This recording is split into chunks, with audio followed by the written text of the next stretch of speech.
Thank you for joining us for this evening's event. My name is Nick, and I'm one of the events hosts here at Powell's Books in Portland, Oregon. Before we begin, I want to encourage you to check out our lineup of upcoming virtual events by visiting our website at powells.com. If you don't already do so, please follow us on social media channels via Twitter, Instagram, Facebook, and YouTube. Tonight, we are thrilled to welcome David Sanchez in conversation with Karen Russell, talking about David's new book, All Day is a Long Time. David Sanchez is the recipient of the James A. Michener Creative Writing Fellowship, a Pan American Writing for Justice Fellowship, and a Tin House Scholarship from 2018. All Day is a Long Time is his first novel. At age 14, David runs away from home to pursue a girl, and on his journey tries crack cocaine for the first time. He's hooked instantly. Over the course of the next decade, he fights his way out of jail and rehab, trying to make sense of the world around him. He makes his way into a tenuous sobriety, but it isn't until he takes a literature class at community college that something within him ignites. All Day is a Long Time is a spectacular, raw account of growing up and managing against every expectation to carve out a place for hope. So David will be joined in conversation by Karen Russell, author of Orange World and Other Stories, the novella Sleep Donation, and the novel Swamplandia, which was a finalist for the Pulitzer Prize. So this evening's event will include an audience Q&A, so please use the Q&A button at the bottom of your screen if you'd like to ask a question, as well as if someone has typed a question you'd also like to know the answer to, please upvote that particular question by clicking the thumbs up button. Lastly, support David and Powell's by purchasing a copy of this book from us. A link to buy All Day is a Long Time will be shared in the chat a couple of times tonight, along with the links to Karen's books as well. David and Karen, thank you so much for joining us. Thank you. Thank you, guys. Thanks for having us. Hi, David. Hey, Karen. It's good to meet you here in this haunted Zoom room. It feels really funny to me that we're doing this on Groundhog Day for this particular book. Which is really a miracle and which really I kind of gets at what's horrifying about time when you're in the grip of an addiction, but also maybe just generally the way that we cycle through time. And just to let the people out there know, this book was sent to me, I don't know, a few months ago, and I picked it up and really couldn't stop reading it. I had thought that my brain had just been stunned by the hammer of like 100 repetitions of Don't Let the Pigeon Drive the Bus. And one night I started reading David's book, and I read it just in like a tear, and then I read it again. And I really encourage anybody watching this to pick it up. It's just one of the most extraordinary things I've ever read. And then I went and hunted down this quote to embarrass David further at the very top of this event. Our favorite people and our favorite stories become so because they illustrate something deep in the grain, something unadmitted. That's Joan, the great late Joan Didion. And she talks too about how writers are children afflicted apparently at birth with some presentiment of loss. A person whose most absorbed and passionate hours are spent arranging words on pieces of paper. And I was thinking about, she talks about, writing as an attempt to find out what matters, to find the pattern in disorder, to find the grammar in the shimmer. Actually, she says, I don't know whether you find the grammar in the shimmer or you impose a grammar on the shimmer, but I am quite specific about the grammar. I mean it literally. The scene that you see in your mind finds its own structure. The structure dictates the arrangement of the words. And there's something, David, about your book where it's so like a language lover's novel. That was my experience of it anyway. It does exactly that, right? You're finding the grammar in the shimmer, and it's such a dance of interpretation and documentation, and I just loved it. I have a ton of questions for you, but I thought maybe I could ask you to read a little bit so people get a sense of finding the grammar in the shimmer, what that looks like here.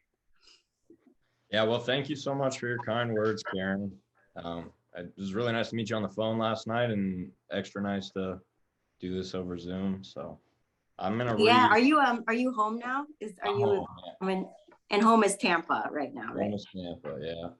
And Yeah, very, very different views going on. yeah, I wanted to do it outside, but it's very dark out. Yeah, have a yeah, for well-lit back, sure. I so. think speaking of the spookiness of time, it's just still very confusing to me, like moving the abacus for the time zones. Yeah, it's strange. All right, I'm gonna read page 24. In the waning months of my junior year, the last few months of school I would ever attend, I was coming out of a 3-day Xanax blackout, and I was in art class drawing an elephant. After days of talking cursive, slurring and repeating myself, I was starting to be able to remember stuff if I concentrated really hard. Our teacher gave us an assignment to draw something, anything in the room. We had those big 18 by 24-inch sketch pads that open from the top. I was sitting there and I was wondering what day of the week it was, wondering what things had happened in the past few days that I would need to be brought up to speed on. I was trying to build my consciousness back up brick by brick, remembering who I was and what the rules of my life were, one by one, just the facts. You are alive. Alive is the opposite of dead. Alive is something and dead is nothing. You became alive, snatched out of the dead nothing in October in 1991. This is your name. This is your address. You are 16 years old. You live in Tampa, Florida, America, a city in a state in a country on planet Earth, a big island in an unimaginable sea. You have a family. A family is the people that you live with, the people who create you, and your brothers and sisters. You are the youngest, and you have 2 brothers and 2 sisters. You have black hair and hazel eyes. You like old movies. It is March. You go to school. This is school. This is where kids go during the day. And while I'm piecing this stuff together, I'm staring at this clay figurine of an elephant and drawing it on the sketch pad. I'm drawing it in blue pencil, and I'm trying to copy it as best I can, to make it look perfect, exactly as I see it on the table. I'm concentrating as hard as I've ever concentrated. My tongue is sticking out of the corner of my mouth, and I'm chewing on it lightly like a small piece of chicken. You are in art class. Art is different from the other classes, math and science and history. Art is just basically colors and copying. You've got to copy this elephant so you can leave class. Art class is in the morning. The morning is when the sun, and on as I keep drawing. And after I finish the elephant, I'm proud of it. It looks almost exactly like the elephant on the table. And so I add a few spirals on its fat body. Small, few, tasteful, simple 3-ring spirals like a shell. And I rub my eyes and stand up, and I'm shocked to see that the elephant is no more than 4 inches tall in the southeast corner of the giant yawning sketchpad. I thought I had drawn it large and in the center. I sat back down and got really close to it. I couldn't believe how small it was. And the straight lines I thought I was making were actually kind of fuzzy, hard to see, minute little shakes from my unsteady hand. My art teacher looked over my shoulder and made a small gasp, and she told me to sign it, so I did. And she ripped it from the sketch pad, got everyone's attention, and said, "Do you see what he did? Do you see? The tiny elephant alone in the corner of the big white page, alone in the big wide world. This is how you use white space. This is how you use the page to create emotion." She tacked my drawing up to the board in front of all the drawings from the actual art kids who practiced and hung out in that cluttered room in their free time, and who I occasionally sold acid or pills to in the parking lot. Scene. I love that so much. I feel like I've just been thinking a lot about, proportion in art and in life. And I think in this book, there's one of the most moving moments to me is deeper into the book. You open up a drawer of your father's drawings. Yeah, David's father's drawings. Let me back it up just a minute since we're talking about perspective. All Day is a Long Time, which also has a title that I've shared with so many people, and it's like deeply correct. Everyone locates its correctness in a different way. Like I feel like the moms of newborns that I know are like, yeah, man, all day is such a long goddamn time. but yeah, it means something different for everyone, but I think we all recognize, yeah, what's terrific about it. But it's a novel. It's not a memoir. And so I wondered a little bit, if you could just maybe tell us how you found the distance from the canvas to tell this particular story. The narrator's name is David. I get the sense from talking to you that there is like some shaded Venn area between your own experience and the experience of this young narrator. But it is a work of fiction, right? So I thought maybe we could talk a little bit about how this novel evolved.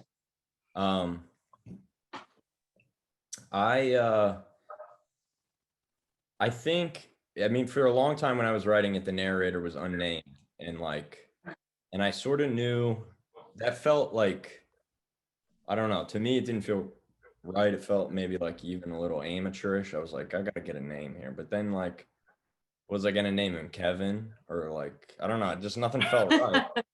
And then, I don't know, I just went with David. But in terms of finding the distance, like, I don't know, I never really wanted to write something like this, something that dealt with addictions, a topic that I felt like it kind of saturates a lot of stuff, a lot of different mediums. But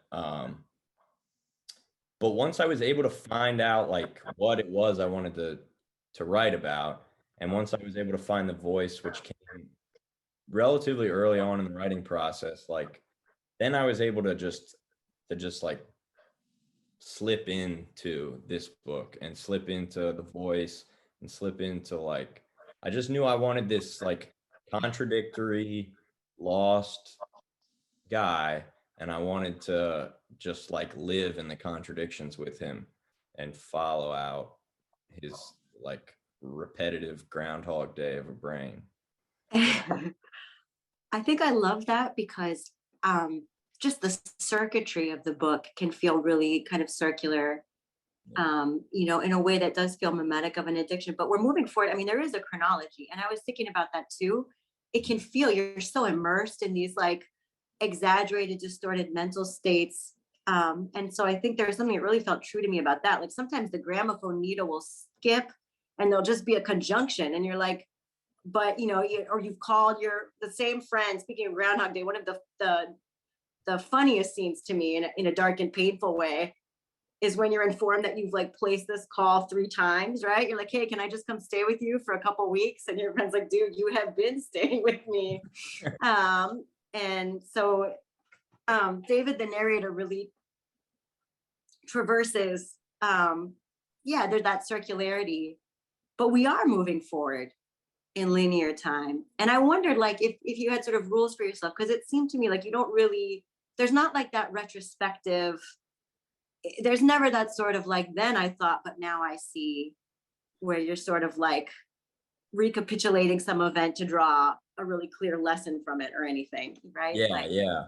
A lot of it was written in it wasn't in chapters the most of the time that I wrote it. It was in like these smaller even sections that were kind of, I don't know, they were set around a theme to me or whatever. I just always liked, like, the character is he's like a freak about space and time, and like he seems to always know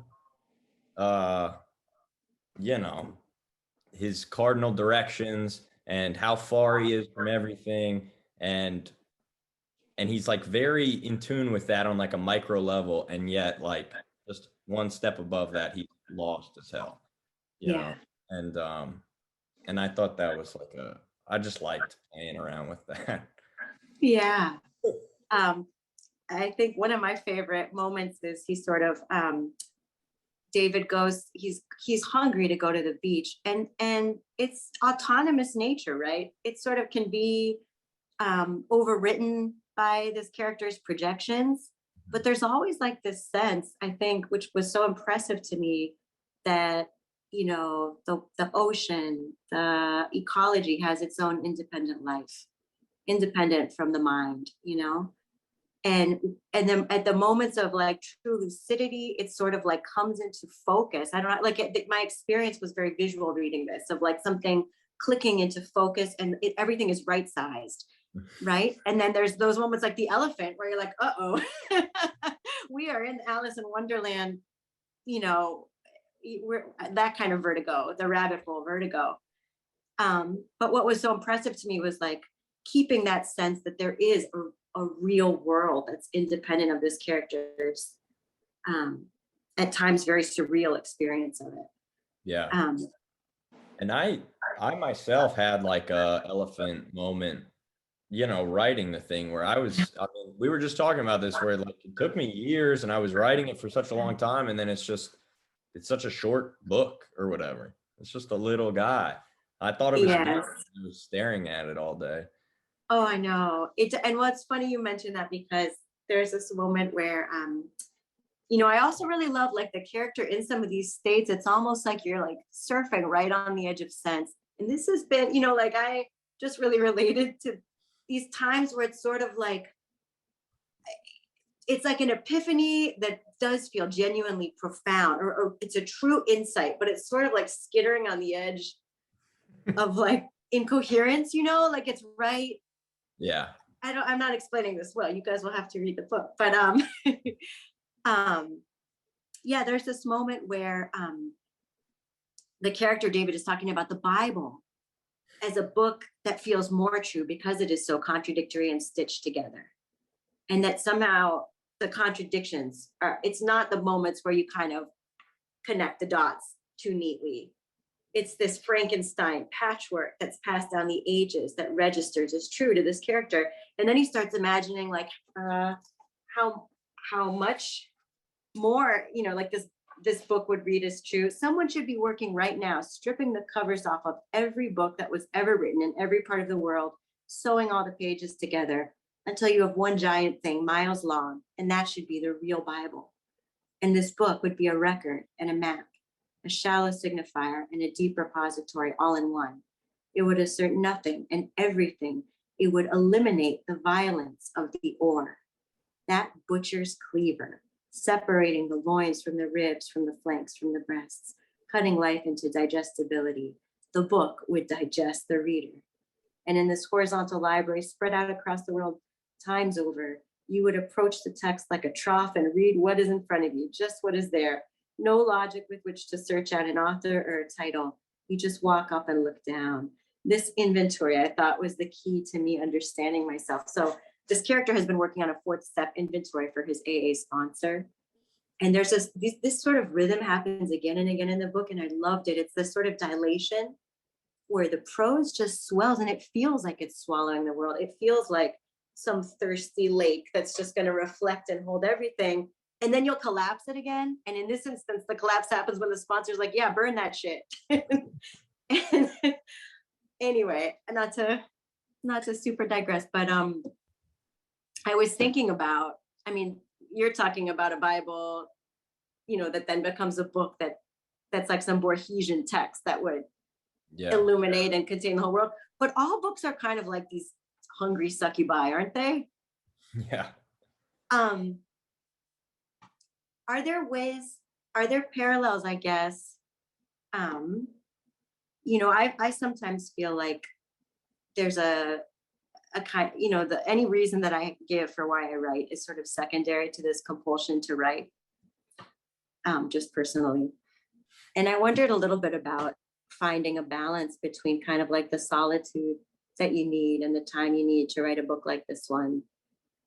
And yeah, all day is a long time, just the other demands of your life. Yeah, I mean, recently I felt very grateful for grad school because it gave me a lot of time. And the demands of my life now are like much more intense, and it's a much harder to do. But like, I don't know, I felt like I entered this mode once I started writing this book where I was just like, this is what I'm doing. I'm writing this book, and that's like priority number one.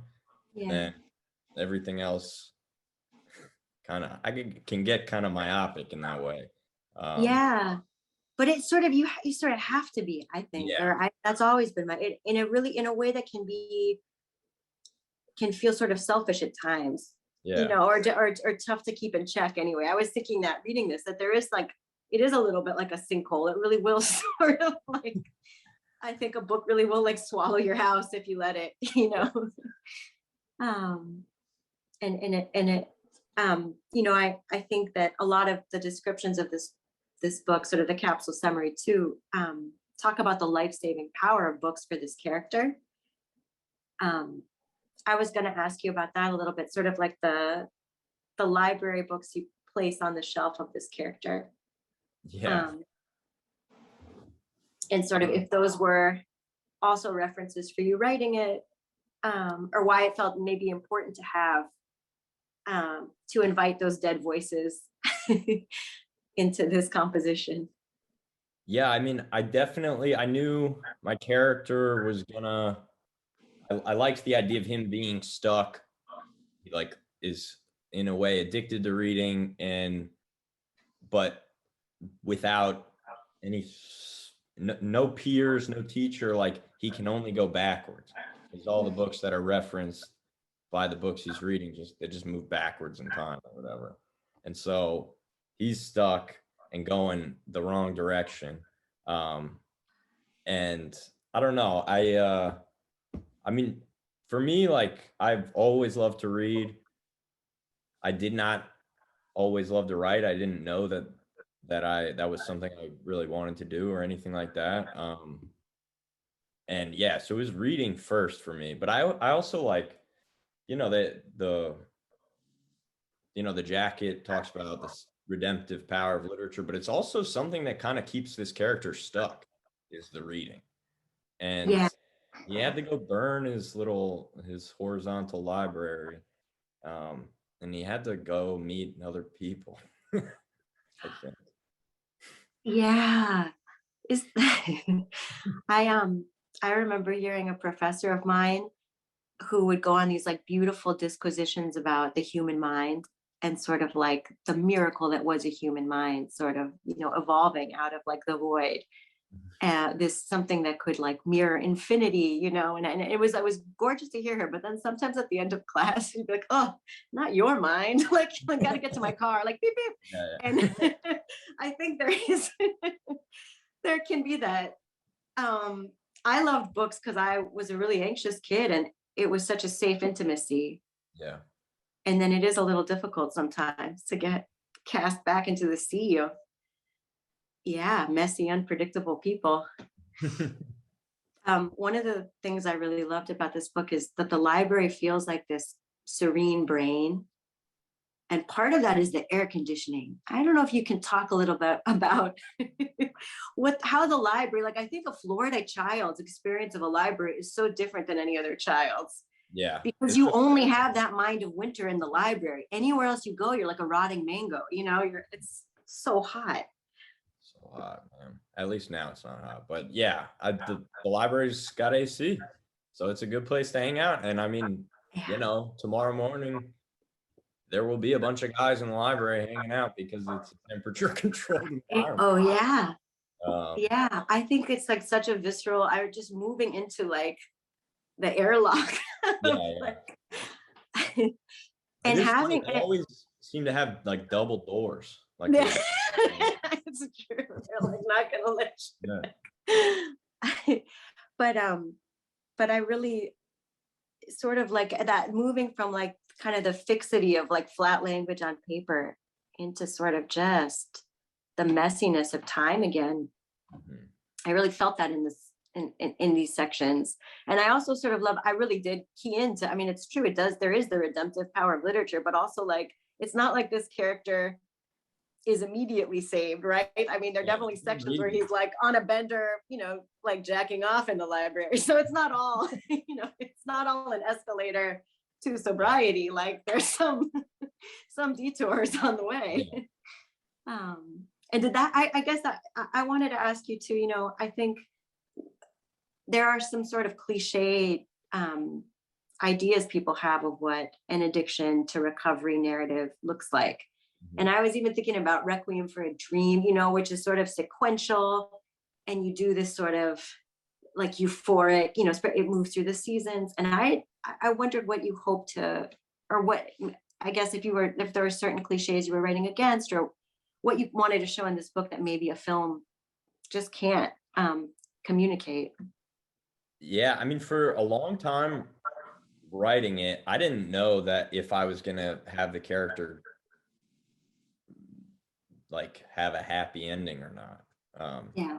And I just was like, I was sort of just like acting as if, writing as if I already had an ending or something, until one day it came out, and then I was like, okay, I liked that. But I really, like, that was never, I don't know what I was writing towards or whatever, but I just, that was a big question mark as I was going. And I knew that I didn't want it to be like you were saying, now I see, or Yeah. Then I thought, now I see, like that kind of binary view, yeah, or where everything's kind of conjugated and completed, and like you've reached the far shore or something. yeah.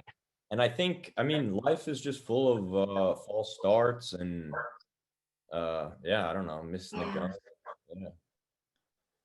Yeah, it is. I was thinking about that too a little bit, because part of this journey for this character, that was really, I think it's just sort of universal, right? I think everybody alive has to sometimes feel that tension between wanting to be somewhere and wanting to be nowhere, right? Like between like just the pull of oblivion, how kind of difficult it is to like cohere as a self in time, right? Like it just, I see it with my kids now, the older one is like just carting a history around, and it's like a little like the end of Eden, now he's like an Oscar, and he has to like carry his story with him and sort of maintain it. Yeah. And the little baby too, I'll find her in her crib, David, in the morning, and she's just sort of like, it's almost like a snowman firming itself up. She's like, Ada. Yeah. Where I'm like, man, and I'm just like, that's what we're all having to do all the time. How freaking exhausting. Yeah. Yeah, and so I really felt like that's something that I think any human alive can relate to. It's like the difficulty of sort of maintaining your own life and light, like being responsible for your life is a huge thing. I guess like one of the striking things to me too, at one point in this book, the character is like going to a facility. He sees somebody who knew him in his true childhood, and he's like, I don't want to be known. I don't want to be known by anybody. I'm glad that kid's gone. And I was thinking about the hunger for anonymity too, right? And how, what a contrast when this kid gets in the rooms, they're telling him like anonymity is the spiritual foundation of this program. And I guess that's kind of an incoherent question, but I was just thinking about those two experiences of anonymity. The one that it is sort of designed to free you from your own egoic hell, and the other one, or in a way, I guess they both are. But one seems more productive, one seems more tenable. Yeah. And there's a reversal too, in the sense that the character's unnamed the whole time he's running around. Yeah. And then in the portion of the book where he gets into the rooms, he Yeah. has a name. That's right. That's right. I should have mentioned that. You don't know this person's name. I mean, that section you read is sort of the most you get about him for a long time. Yeah, and it's like when the character doesn't understand where he ends and the world starts, everything is, there's no need for a name or whatever. But once he's a part of the world, you got to have a little name, and you got to shake hands with everyone else. And you got to do your like firm up your boundaries. I love that. I that's so amazing. Because suddenly this person also goes from having really kind of a very sketchy acquaintance. So, like you don't really have I was thinking actually about, in workshop when I was a beginning student, it was like we learned about flat characters and round characters, right? and like sort of, okay, well, who's going to be the, you know, the protagonist, the antagonist, and who's sort of the support staff or whatever. Yeah. In this, it was just interesting to me, and it felt so really brilliantly communicated that part of the hell of being lost in an addiction is that other people, you sort of lose your ability to imagine, to feel their reality. Yeah. Right? You forget that they're as real to themselves as you are to yourself. You can't, or it just felt very visual to me too, where, you know, there's some, you know, there's sort of fungible girls that kind of are just sort of like either bodies invading, like very physical, but not, it's like too close and blurry to make out who you're seeing. Yeah. Or it's like people are just menacing shadows on the periphery, you know. And then as this character in early sobriety now has like human relationships, right? Or sort of like some wires are starting to reconnect, and sort of they're building bridges back to their family and others. And yeah, and I just felt like, and that was something I wanted to get across. I feel like the novel is really the best vessel to like demonstrate something like that. yeah, you know what I mean?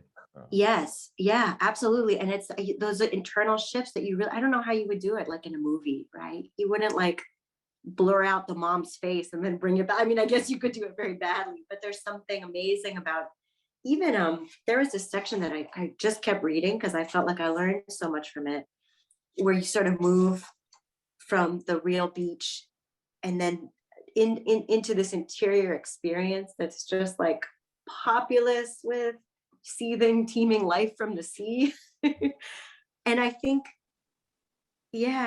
what I loved about, let me see if I can, I shouldn't read your own words back to you. How totally uncomfortable. I like it. Kind of, this is the page. This is it. So he's like, this character he moves from this like literal place, right? He's like, man, I'm like a mole. I haven't seen the sun. I'm going to the beach. I sleepwalked over to the pier. He sees this little kid fishing with a Coke can that hit me like deja vu. I feel like I saw that kid. I went out to the hot sand and the green water. I waded in and let the water kill my senses and salt my brain. I floated like bait, waiting for something to grab me. And it did. A memory of when I learned how to swim. When my dad took me out here in the ocean, the Gulf rather, salty and warm. I was 4 or 5 and kicking upright, violent kicks to keep myself from falling under. And he backed up away from me. Swim to me, he said, and I did, or I tried to. No instructions, no strokes. Just swim to me. Necessity, the mother of invention. I had to invent swimming from scratch, as if I was the first person to ever venture out into the sea, flailing and propelling myself with sheer will. And just as I get to him, he backs away, and I am stuck in that moment, fear and suspension, my father farther than how he seemed, me searching for him, eyes open in the sudden flashes of water above and below, salt burning them, moving into my nose, down my throat.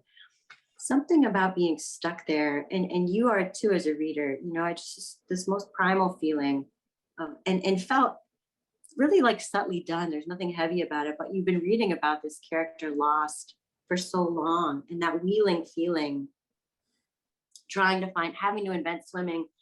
My a friend of mine was telling me that a big mistake she feels people make are just like, oh, it's just quitting a substance. She's like, no, you have to learn how to live. Like you have to, she's like, God, if it was just quitting something, like you just have to learn how to live again and be a person. And I was thinking about that, just inventing swimming. Yeah, I'm a very good swimmer now. Well, the doggy paddle is like, I mean, that is, you speaking of very efficient. Yeah. It totally, it's nice that we all have that life wish. Yeah. You know, that's a cool feature of us. Mm-hmm. But you move from that moment. I just think like there's something that a book can do, in this one especially, about how you're physically in this environment, you're suspended in the ocean, but simultaneously there's so much like memory, sensation. I mean, all of these times are colliding. Yeah. At one point you refer to this character as like our little ricochet. And it's hard to get that across in like sentences that are moving, you know, from left to right across paper. that sort of, Yeah. and to move from that memory then like kind of back into this physical space where snails were inching across my skin, their fat shells gently protruding, and my mouth was full of barnacles, fishy and stony and salty, salt everywhere, burning in the corners of my eyes and in the caverns of my sinuses. And something within me knew that even when this broke, when the fever released me, it would never fully be gone. Its beating would follow me above, and my chest would scar and metastasize until a cancer could finally claim me once and for all back to the ocean floor, grab my ankles and pull me down to the submarine hell where I would take my salty blows forever. And so that move, all of those moves that feel so natural, I think I'm like, that's what a book can do. It can really get at the strangeness of being alive. I was thinking about it that like, I felt like I did with some stuff like that, like take some risks that really could have like, I really could have eaten shit, you know, like so yeah, I don't know. That's a great question. What were some of the risks that were sort of, you were alert to writing this? I mean, so I knew that I had to manage time well, because nothing will sink a book faster than that. So, and then like doing all the memory to, it's all like in the past and yet going deeper and all that. Right. I knew that I had to manage that really well or else. And then, I mean, there's like repeated paragraphs. I talk about Rene Descartes a lot, which like nothing can sink a book faster than like pseudo-philosophical trash. And yeah, I don't know. There was a lot of, I do like a perspective switch with eye movement desensitization, where I was like, that could really blow up in my face. I don't know. There was definitely some moments where I felt like, I don't know, I could botch this pretty hard. Oh, I think I was really admiring it for these reasons too, right? Because there's something really punishing about being trapped in these cycles. And at certain, that's part of what it seems like to me, your ambition was to represent that, like being the terrible claustrophobia of laboring under this eye, of sort of being waterboarded inside, conscious, really not being able to come up for air sometimes. And so to write really lucidly about these disorganized states is just like no easy thing. It's funny you mentioned, I love all the stuff about Descartes, and I also think I'm a little older than you. And so probably your reference for Descartes is not Crane from the Ninja Turtles, but I feel like when I learned about him in school, I was like, oh yeah, like that Crane was like that brain that like moves the robot. And really like set me up with it. Yeah. It's just a wrong model for what a self is. Yeah. He's a pretty I feel like hated philosopher. There's that beautiful line where you're like researching the pineal gland about how that's where the sun puts its hex on us. I was thinking about the sun a lot reading this, because when this character falls asleep on the beach, he wakes up with like, also very familiar to all Florida kids, just like 6-degree sunburn.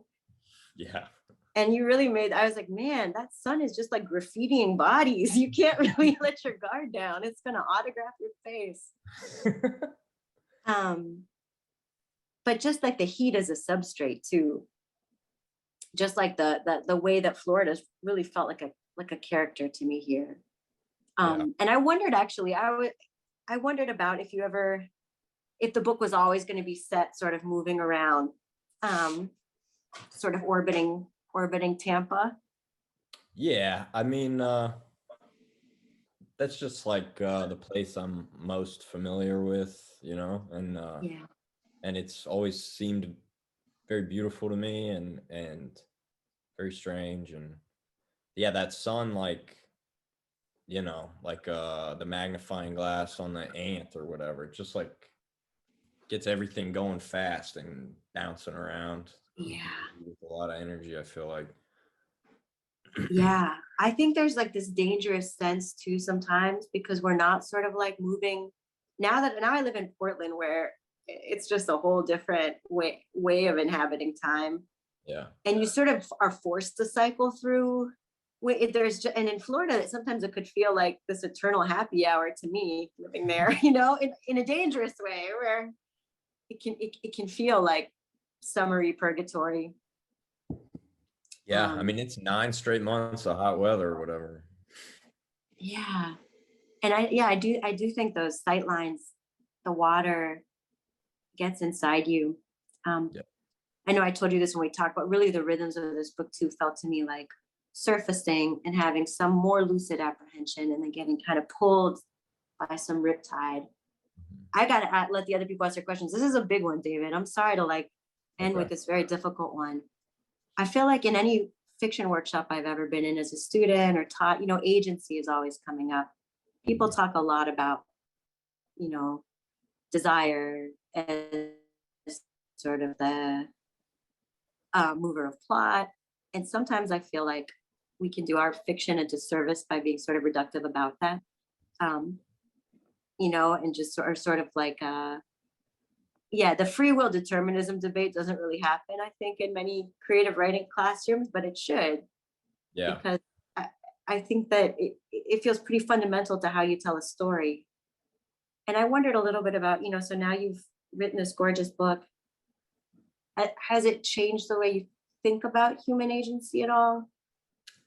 I've struggled with human agency for a long time, and yeah, I don't know. I mean, one of the things I liked was in writing this was that the character struggling with human agency, free will, feeling the thumbs of predestination on him, and then a character in a book has no agency, has no free will. It's up to me. I get to play with him all I want, and yeah, so I don't know. I definitely thought about that. I have no idea whether or not people have free will. And when I figure it out, I'll write another book. That's a great answer. Let's see. We got a couple questions. Okay. So this is from Suzette Feinstein. Mm-hmm. As a parent, I'm wondering how your own parents reacted to reading this fictional book. I think they're very proud of me. The day the book came out, I went over to their house and we sat at the table, and they both just kind of kept saying,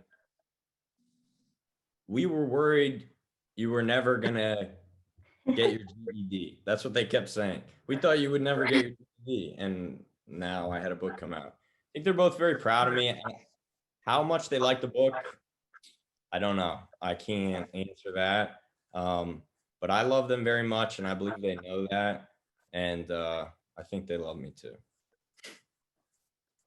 Oh, I love the dedication. The dedication is so beautiful, you guys. It's for my parents, whose unconditional love has contextualized my entire life. Yeah, one of the interesting things that I wanted to play with in this book is the relation in any of these sort of addiction-y books, the relationship with the father is always right. And my character has this distant father who tells him he loves him every night. You know what I mean? And where's the distance coming from? You know what I mean? Yeah, I love that. There's a few moments where this character's in therapy, and you start to realize that so much of what he's being pushed to do is come up with some reductive explanatory narrative.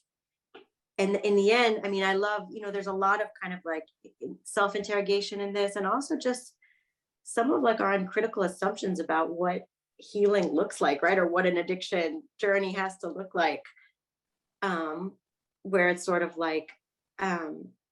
even these words that I think have a utility, but maybe now they have become sort of, that they've ceased to sort of register. They're sort of that dull penny color now, like trauma, addiction itself even, right? It really kind of can I think it can eclipse a sort of like the specificity of some of these experiences. And I appreciate that this is different in that regard. I think there isn't that one-to-one where it's sort of like, I suffered this in childhood and thus, you know?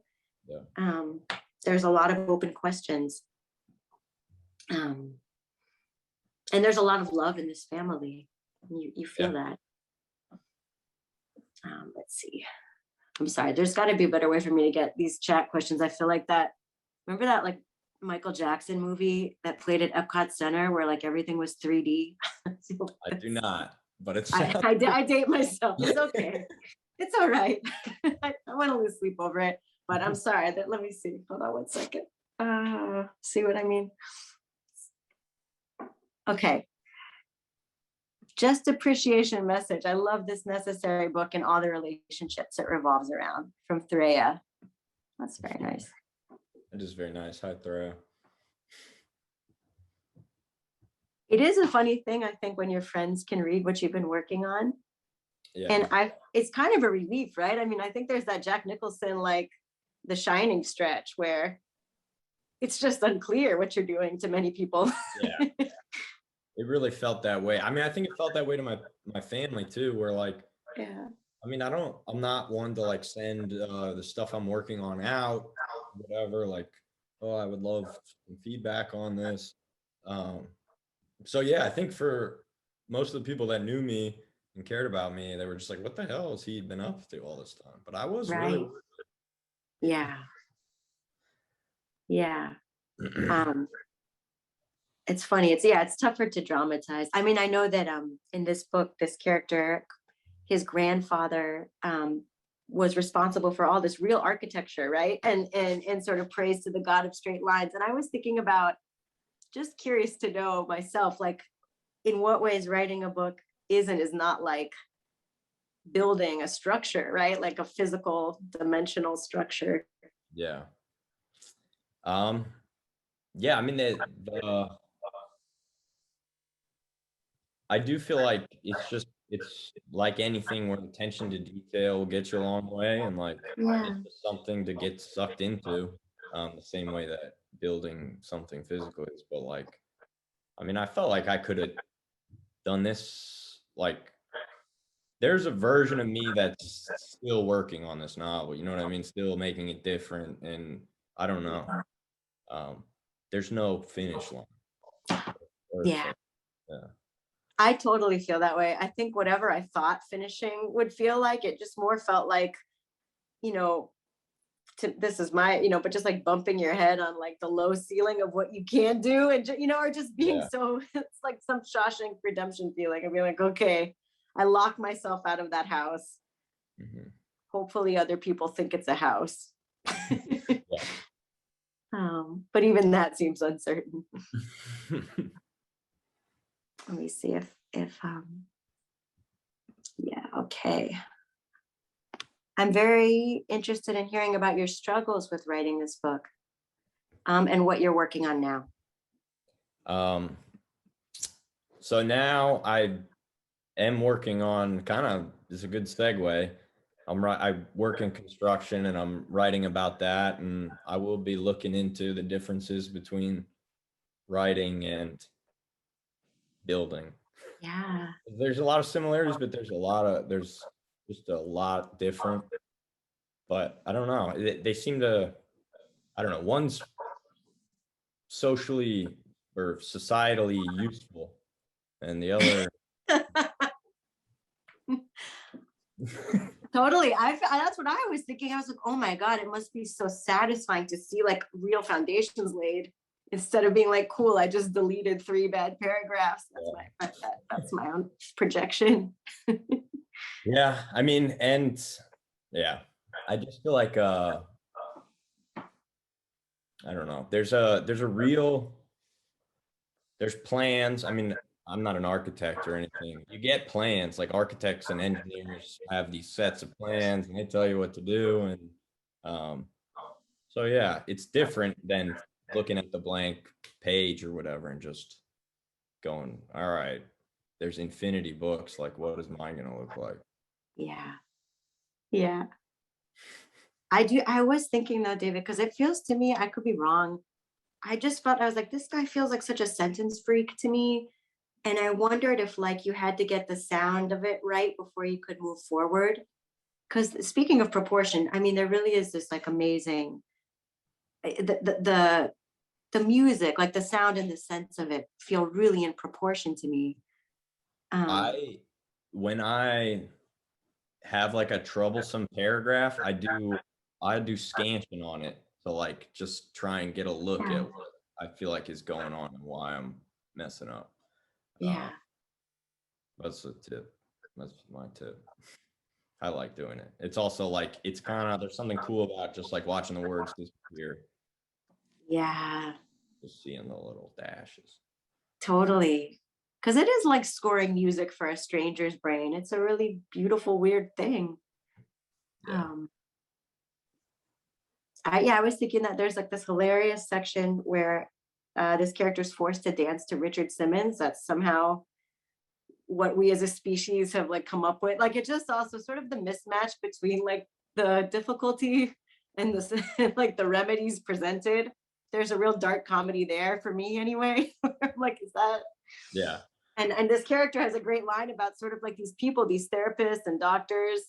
It seems like a real blind spot. You'd think they would be more self-reflective about what they are offering. He's like, has no one ever considered that this is fucking ridiculous? I believe the line. Yeah. But even in these really comic, even in the dialogue, I was like, oh, there's like such a, sentences are freighted. And the comedy is so, hinges so much on sound and speed. And but yeah, that I think that I know I was telling you yesterday, I feel like Richard Simmons comes along at like a very good time. Yeah, a little comedic relief. Let me see if oh boy, here's a tricky one, or it would be tricky to me. Oh, look at that. The Richard Simmons scene is one of my favorites in the novel. Can you talk a little bit about the humor in the novel? I admire how David, the narrator, often manages to find it. That's from Pilar, my editor, who, when you were talking about bordering on nonsense, like a lot of the book, a lot of that was her taking it from nonsense and bringing it back to the border. I feel like. I should say, it never feels, it always reads like poetry, but it sort of like gets that. No, I mean, it's also not pretending like every hallucination is, you know, a divine insider or something like that. It took like smart eyes on it to be like, this one maybe needs to be one sentence shorter. You know what I mean? So yeah, but in terms of Richard Simmons, I mean, what's the question? Can I talk about the humor? The humor, yeah, finding the humor. Yeah, to me, like, there's a lot of funny little bits in there that, like, I think the elephant thing is funny, and it comes like right after the narrator's like, I never laughed or whatever. Yeah. And the Richard Simmons is funny. I'm trying to think. What the whole library thing, like, the way he just gets all like esoteric and then ends up at the computer with all the other guys. It's very funny. I don't know. Yeah, I just I thought there's a lot of humor to be found in this, like, in this character's life, and I also felt like a lot of the humor came from the mismatch of like him maybe not seeing it at the time or whatever, and the realization kind of coming later, or like in the zoom out, that this is kind of funny. Yeah, I do. I think some of those like dilations, like the bubbles that you burst, are really funny, right? There'll be some sort of like kind of aesthetic rise in the language, and then right like at that section I read where the sponsor is like, awesome, let's burn this. Yeah. Right after. Let me see. There's I know we got to go, but there's a great question. I wish I'd asked about this. I'm happy it came in. This is Ken Jones, the wonderful Portland legend, Ken Jones from KBOO. Check out his show Jonesy, you guys. I read that you were very much influenced by Tim O'Brien's The Things They Carried. How did these stories inspire your book? I was always struck by, I think he wrote a book that circles around the same event like 3 or 4 times too. And the way that he like dealt with time and the way that he ends that book were just like, to me, it felt like, I don't know how to put this. I went to a symphony one time, like where everyone was playing music and none of the things are electric. And I don't know how to play a single instrument, and sitting there like listening to it, it feels kind of like you're witnessing like magic, like David Blaine, because I just don't know. I don't know how to play any instruments, but whatever's happening is like, whoa.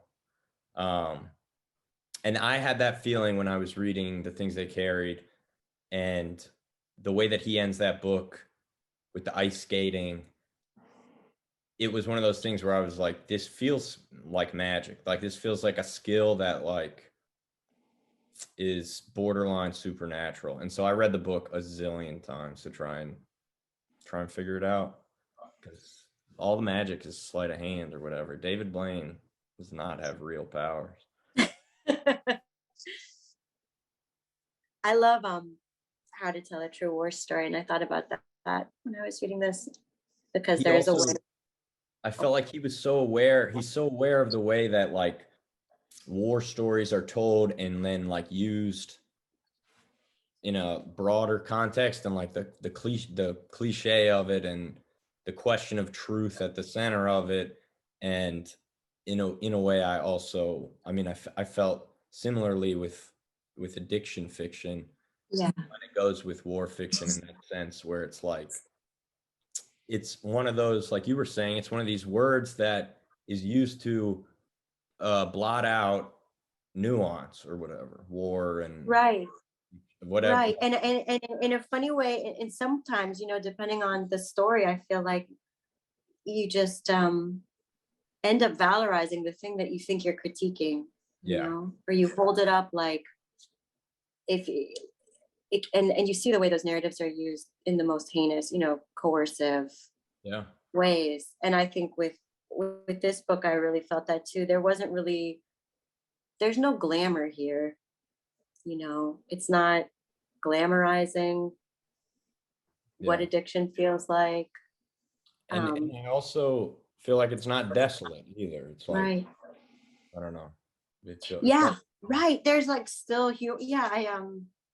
there was a line that I thought was very funny, where he's like, drugs were fun for you. It's like, yeah, they are fun. And it's like, it's honest, right? It is complex, and there's a lot of paradox that lives here.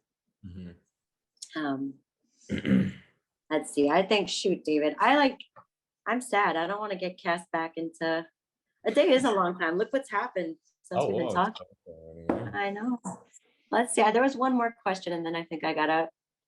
Oh boy, this is a hard one. Okay, if people were to take one thing away after reading your book, what would you want it to be? So that's from Ari. I saw. I would just like them to take away, this is a good book and I like it, and I'm going to tell other people to buy it. And I'm going to buy a couple extra copies just to have. That sounds great. Well, thank you both so much for joining us tonight. And thank you all of you out there. And remember to go pick up a copy of this book here. It's awesome. So, and we had a link in pals.com. While you're there on pals.com, check out our upcoming list of events. We have a whole bunch of cool people coming. So, and hope we can see you again in another event. Thank you to both so much. So. Thank you for having me. And thank you, Karen, for doing this. Oh, thanks. It was a pleasure. Thank you, guys. All right. We'll see you in Dimensions, I hope. Thank you guys for coming. Thanks. Bye. Bye.